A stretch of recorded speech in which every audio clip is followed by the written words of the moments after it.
Hola, buenas tardes a todas y todos. Espero que se encuentren muy bien. Mi nombre es Jerónimo Prado y hoy voy a hacer una presentación sobre ventilación general y acondicionamiento de aire para usos industriales. Esta presentación entra dentro del ciclo de presentaciones de la Cátedra de Instalaciones Industriales durante su ciclo lectivo 2024, que tuvo lugar en la Facultad Regional La Plata de la Universidad Tecnológica Nacional. Bueno, antes de comenzar propiamente con la presentación, me gustaría hacer un pequeño resumen de lo que vamos a ver o de lo que voy a presentar. Voy a dar la definición y los fundamentos sobre qué es la ventilación general y el acondicionamiento de aire para uso industrial. Voy a comentar cuáles son los tipos de ventilación que existen y en qué casos se utilizan, cómo diferenciar entre unos y otros y cómo saber cuándo utilizarlos. Y por último, vamos a dar una serie de recomendaciones y conclusiones acerca de este tema. Bueno, como mencioné, vamos a comenzar con una pequeña definición. No es muy complejo, sino que es bastante sencillo de entender. Básicamente nos referimos a o entendemos por ventilación general cuando tenemos que suministrar o extraer aire de una zona, un local o un edificio. Es decir, nosotros por lo general vamos a tener algo que se produce en nuestro local, ya sea calor, ya sea un contaminante, y ese algo está disuelto, se disuelve en el aire.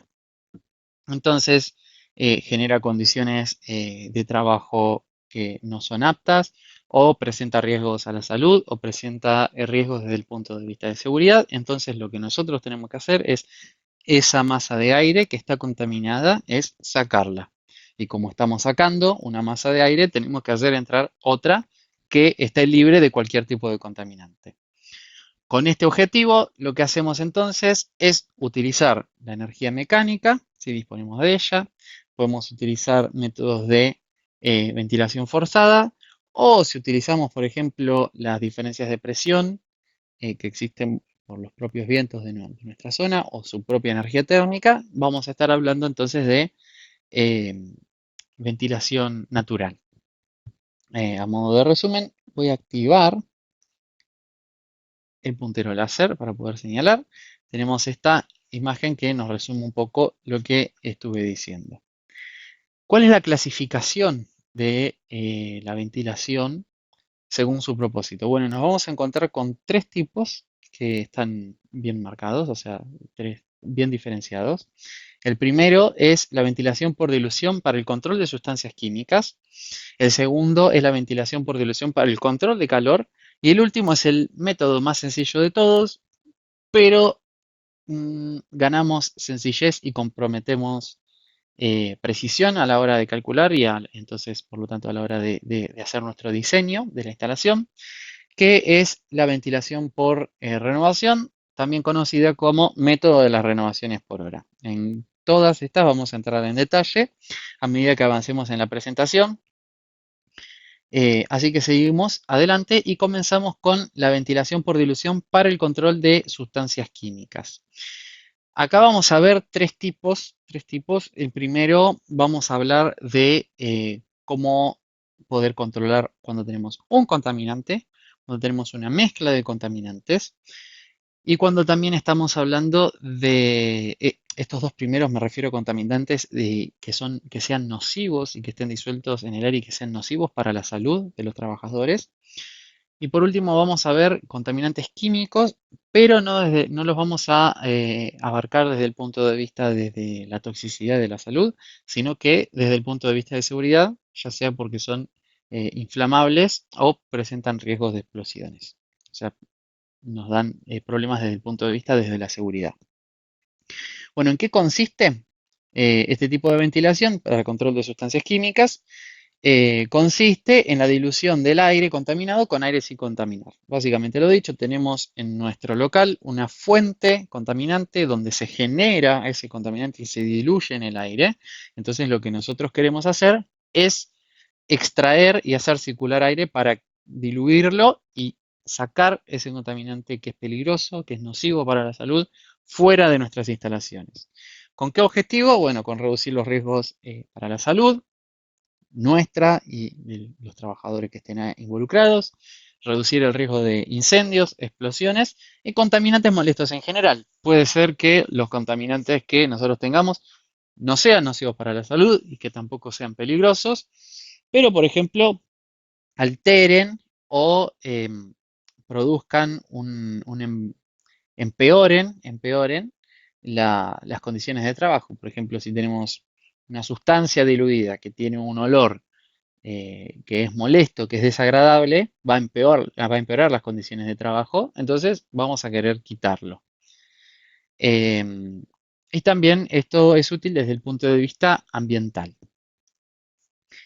¿Cuáles son las consideraciones que tenemos que tener en cuenta? Lo primero es saber que utilizar la ventilación por dilución para control de sustancias químicas siempre va a ser, o por lo general, va a ser menos eficiente que la extracción localizada para controlar los riesgos a la salud. ¿Qué me refiero con esto? Que si nosotros tenemos una fuente generadora de este contaminante tóxico bien marcada, siempre va a ser preferible generar una extracción en esa fuente, en esa propia fuente. Tener un extractor que absorba todo el aire y que no permita que el contaminante se mezcle con el aire de la instalación en general. Si eso no es posible, vamos a recurrir a la ventilación por dilución. ¿Cuál es el problema de esto? Que por lo general requiere mayores cantidades de aire, requiere caudales que son más significativos y eso tiene desventajas desde el punto de vista de los costos, porque por ejemplo en invierno o si estamos en una región que es fría, todo ese caudal de aire que estamos haciendo entrar va a tener que estar eh, calentado, va a tener que ser aire caliente y ese aporte energético que le estamos haciendo, o sea, nosotros tenemos que calentar ese aire que va a entrar a nuestra instalación.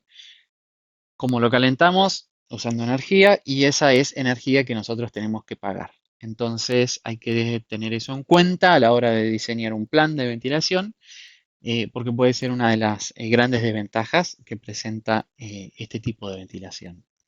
¿Cuáles son las limitaciones? Más o menos para saber en qué casos podríamos aplicarlo, en qué casos no.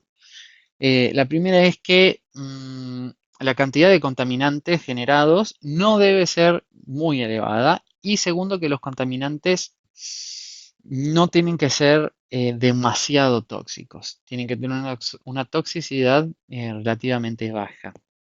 Y también esto es una suposición que hacemos, que si se cumple mejor, pero si no lo vamos a suponer, como vamos a ver más adelante, es que la dispersión de los contaminantes debe ser razonablemente uniforme. Esto es importante y ahora lo vamos a ver en las suposiciones.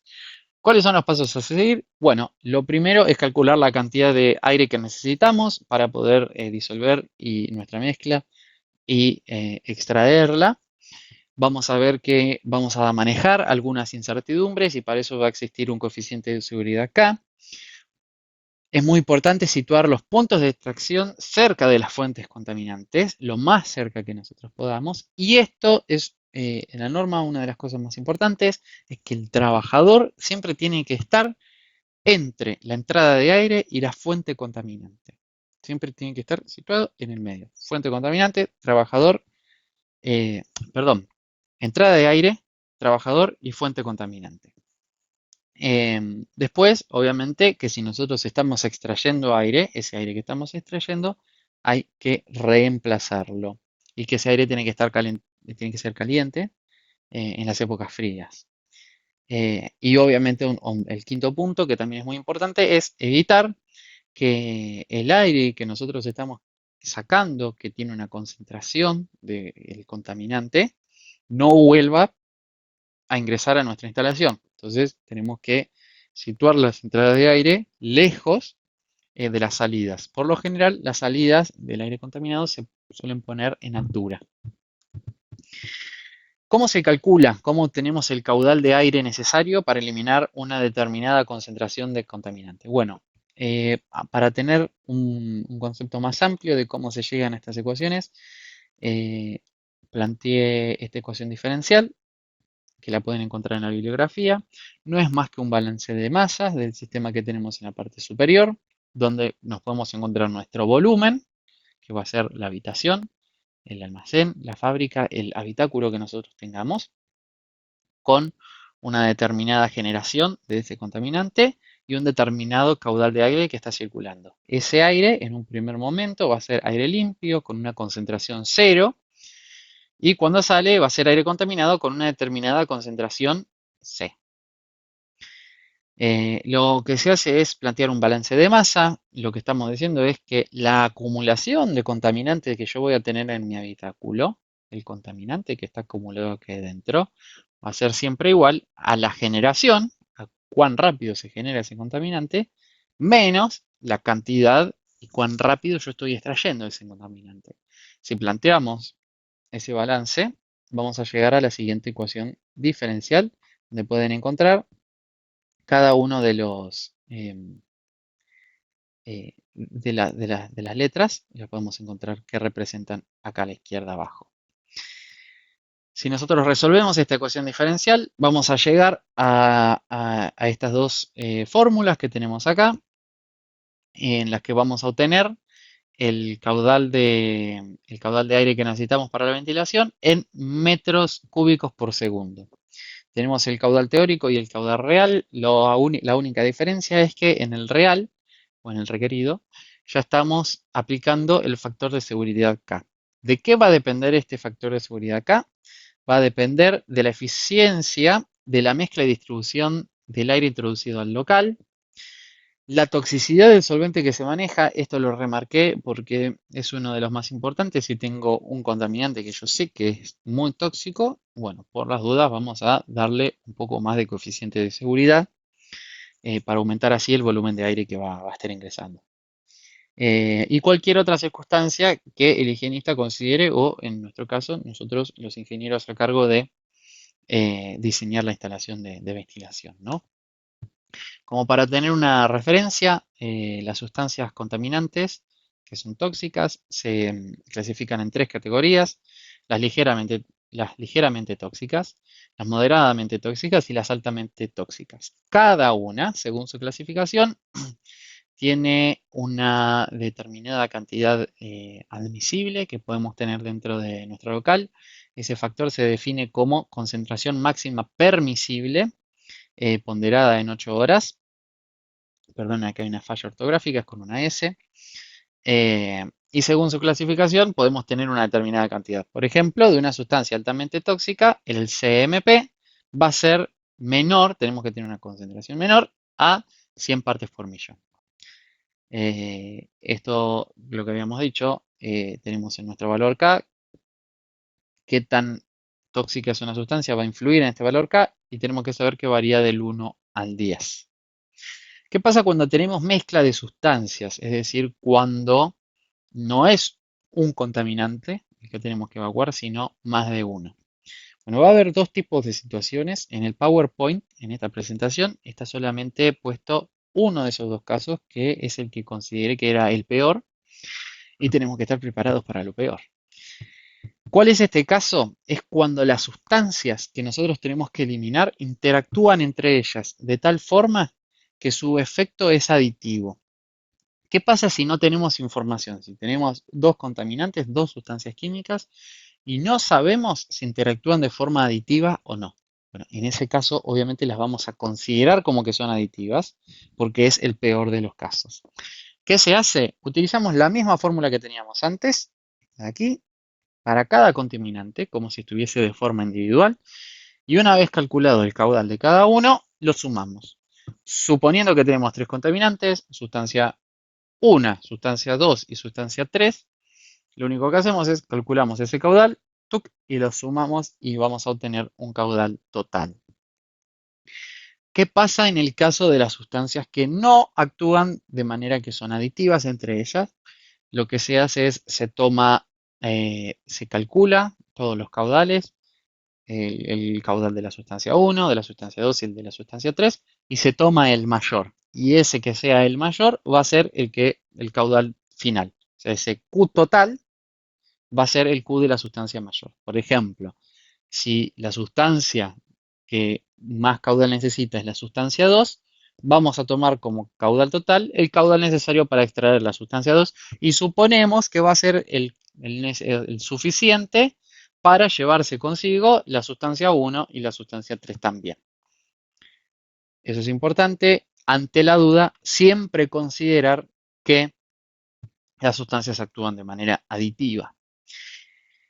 ¿Qué pasa ahora dejando de lado la toxicidad y el punto de vista de la salud? Porque esto obviamente se hace para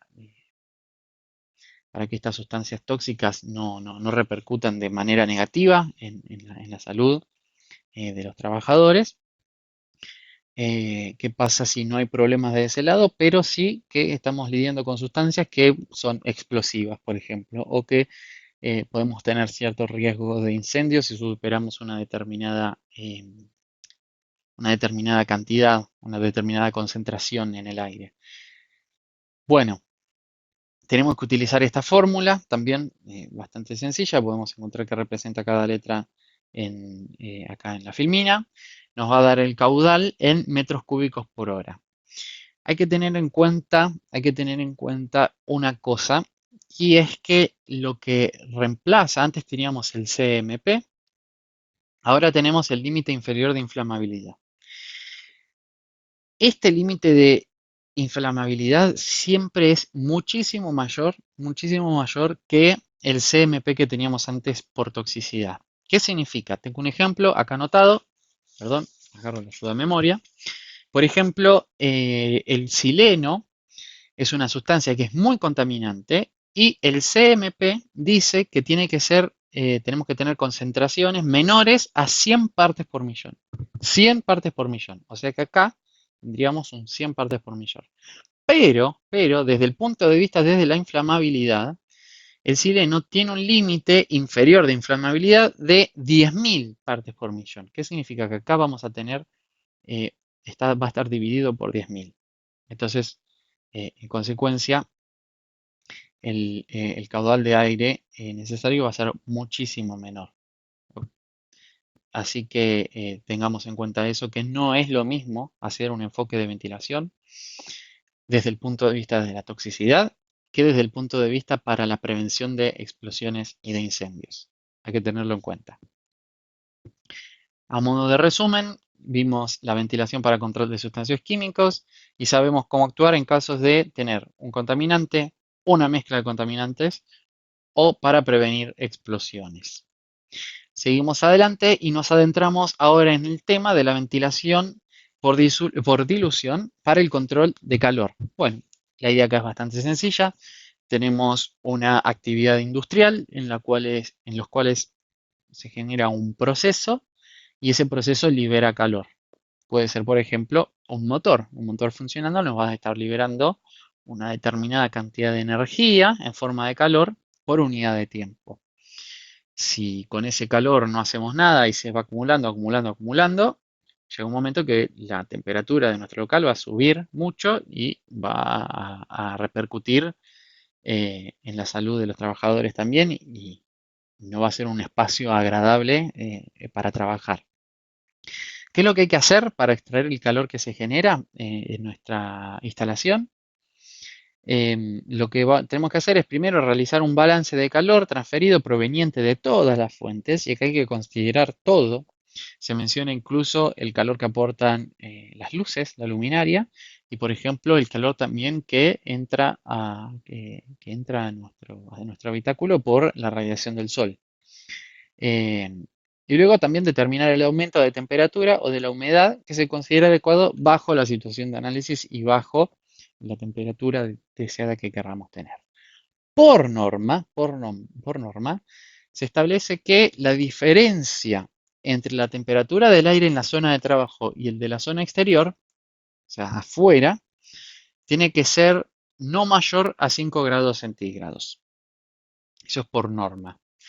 Entonces, sabiendo esto, nosotros lo que tenemos que hacer es tomamos esta fórmula y con los elementos que podemos jugar es con el M, que es un valor arbitrario, que dependiendo de la actividad va a ser más grande o más chico. Hay algunas bibliografías que dan recomendaciones. En la bibliografía de la cátedra se menciona algunos manuales de utilizados durante la Unión Soviética, y esos valores rondaban entre 0,3 y 0,65.